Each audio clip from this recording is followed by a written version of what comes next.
Hello बच्चों, let's see the question. A capillary tube A is dipped in water.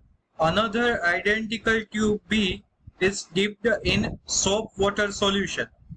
Which of the following shows the relative nature of liquid column in the two tubes?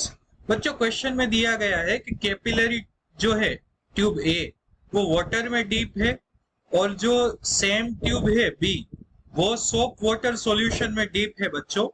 तो इसमें से कौन सा option correct है जो nature बता रहा है दोनों लिक्विड का बच्चों। तो अब आपको पता होना चाहिए बच्चों कि जो कैपिलरी ट्यूब है उसमें जो वाटर राइज होता है बच्चों वो बैलेंस होता है due to the force exerted due to the inside pressure drop. अब बच्चों इसमें कौन सा वाला की कॉन्सेप्ट हम यूज करेंगे, की कॉन्सेप्ट। तो बच्चों की कॉन्सेप्ट यहाँ पर आ जाएगा, एक तो आएगा बच्चों यहाँ पर सरफेस टेंशन, क्या आएगा सरफेस टेंशन, क्लियर। एंड दूसरा वाला क्या आ जाएगा बच्चों कैपिलरी। ये दो की कॉन्सेप्ट यहाँ पर यूज होने वाले हैं बच्चों।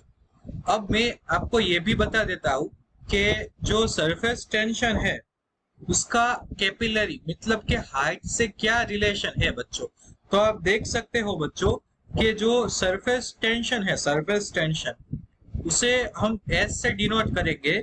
सो यहां पर मैं लिख देता हूं प्रेशर डिफरेंस, प्रेशर डिफरेंस और excess pressure Pi minus PO is equal to 2S divide by R and दूसरी जगह Pi minus PO is equal to क्या होता है बच्चों H rho G, clear 1 and 2।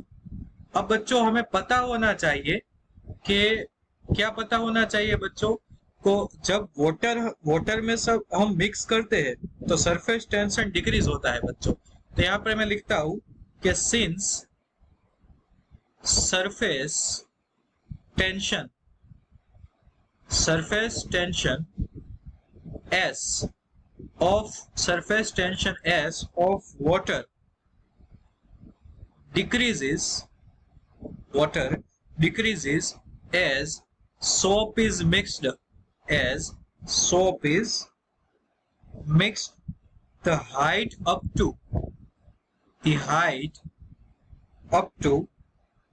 which water rises is decreases।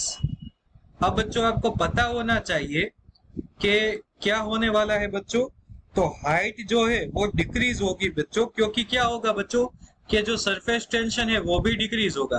अब आप देख सकते हो बच्चों फ्रॉम 1 एंड 2 जो हमने रिजल्ट लिखे 1 एंड 2, यहां से आप देख सकते हो बच्चों के 2S by R is equal to H rho G, 2S by R is equal to H rho G, so S is proportional to H।